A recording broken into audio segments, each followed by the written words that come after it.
मृत्यु के बाद इंसान कहां जाता है, इसका कोई वैज्ञानिक रूप से सिद्ध और निश्चित उत्तर नहीं है।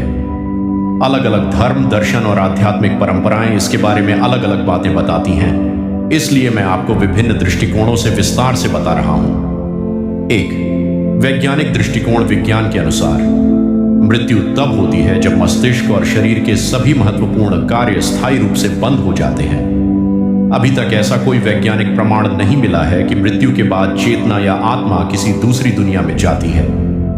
कुछ लोगों के निकट मृत्यु अनुभव, नियर डेथ एक्सपीरियंसेस होते हैं, जैसे तेज रोशनी देखना, शरीर से बाहर निकलने का अनुभव, लेकिन वैज्ञानिक इन्हें मस्तिष्क में होने वाली जैविक प्रक्रियाओं से जोड़ते हैं। इसलिए विज्ञान कहता है कि मृत्यु के बाद क्या होता है, यह अभी भी एक रहस्य है। 2, हिंदू धर्म का दृष्टिकोण। भगवद गीता और अन्य हिंदू ग्रंथों के अनुसार आत्मा अमर है, शरीर मरता है लेकिन आत्मा नहीं मरती। गीता में कहा गया है कि आत्मा न जन्म लेती है और न मरती है। कर्म के अनुसार यात्रा। मृत्यु के बाद आत्मा अपने कर्मों के आधार पर स्वर्ग जा सकती है, नरक जा सकती है या पुनर्जन्म ले सकती है। पुनर्जन्म। अच्छे और बुरे कर्मों का फल मिलने के बाद आत्मा नया शरीर धारण करती है। मोक्ष। यदि व्यक्ति जन्म मरण के चक्र से मुक्त हो जाए तो उसे मोक्ष प्राप्त होता है और वह परमात्मा में विलीन हो जाता है। 3, बौद्ध धर्म का दृष्टिकोण। गौतम बुद्ध की शिक्षाओं के अनुसार स्थायी आत्मा की अवधारणा स्वीकार नहीं की जाती। कर्म के कारण पुनर्जन्म की प्रक्रिया चलती रहती है।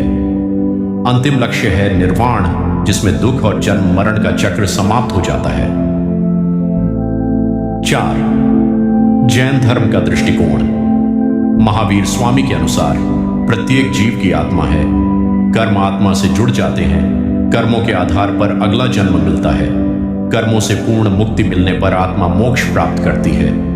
5, इस्लाम का दृष्टिकोण। कुरान के अनुसार मृत्यु के बाद व्यक्ति की आत्मा बरजख नामक अवस्था में रहती है। फिर कयामत के दिन सभी लोगों को पुनर्जीवित किया जाएगा। उनके कर्मों का हिसाब होगा। अच्छे कर्म वालों को जन्नत और बुरे कर्म वालों को जहन्नम मिलेगी।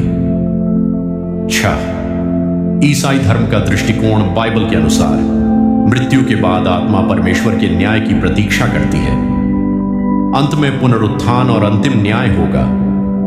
विश्वास और कर्मों के आधार पर स्वर्ग या नरक की प्राप्ति होती है। 7, सिख धर्म का दृष्टिकोण। गुरु ग्रंथ साहिब के अनुसार जन्म और मृत्यु का चक्र कर्मों के अनुसार चलता है। ईश्वर की भक्ति और सत्य जीवन से मोक्ष प्राप्त हो सकता है। मोक्ष के बाद आत्मा परमात्मा में मिल जाती है। 8, आध्यात्मिक और दार्शनिक विचार। कुछ लोग मानते हैं मृत्यु केवल शरीर का अंत है, चेतना का नहीं। आत्मा किसी दूसरे आयाम में प्रवेश करती है।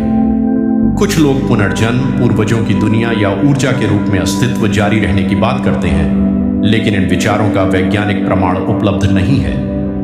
निष्कर्ष, मृत्यु के बाद इंसान कहां जाता है, इस प्रश्न का कोई ऐसा उत्तर नहीं है जिसे सभी लोग और विज्ञान एक साथ सिद्ध मानते हों। विज्ञान निश्चित रूप से नहीं जानता।